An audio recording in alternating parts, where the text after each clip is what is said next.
یہ بیت اللہ شریف کے ساتھ تعلق عجیب ہے. ہمارے حضرت ہم فرمانے لگے کہ یہ پہلے کی بات ہے کہ جب سعودی عرب کے اندر ابھی تیل دریافت نہیں ہوا تھا، 1932 کے قریب کی بات، کچھ ایسا ہی سن لیا. فرمان لگے کہ اس وقت وہاں غربت کا یہ عالم تھا کہ ہم جاتے تھے اور تربوز وغیرہ کھا کر جب ہم اس کے چھلکے پھینکتے تھے تو وہاں کے بچے ان کو اٹھا کر کھانے کے لیے آپس میں جھگڑتے تھے.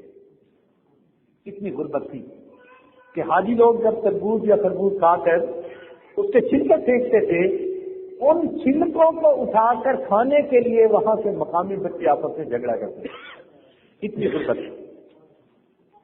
فرمان لگے کہ ایک وقت تھا کہ ہم مکہ سے مدینہ جا رہے تھے کہ راستے میں ہم نے پڑاؤ ڈالا نماز کے لیے، تو ایک بوڑھا آ گیا اور اس نے آ کر اپنے پیٹ کی طرف اشارہ کیا کہ بھئی مجھے بھوک لگی ہے. تو فرماتے ہیں کہ میں نے اپنی اہلیہ سے کہا کہ اس کو روٹی بنا کر دو، یہ بھوکا ہے بیچارہ. تو اہلیہ نے آٹا نکالا، پانی نکالا کہ آگ جلاؤں اور روٹی پکاؤں.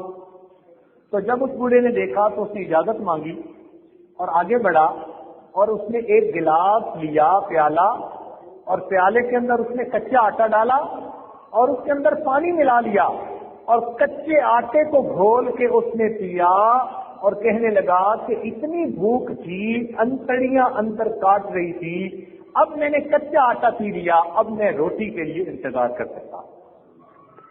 اتنی بھوک تھی، روٹی کے لیے پکنے کا بھی انتظار نہیں کر سکتا تھا، کچا آٹا پی لیا. کہنے لگا اب تھوڑی طبیعت سنبھل گئی، اب میں روٹی کا انتظار کر سکتا ہوں. اتنی غربت. فرماتے ہیں کہ اس غربت کے عالم میں ہم حرم شریف کے پاس ہی باہر بیٹھے تھے، ایک بچہ ہمارے پاس آتا تھا، ہم اسے روٹی دے دیتے تھے، کھانے کو چیزیں دے دیتے تھے. تو وہ بچہ ہمارے پاس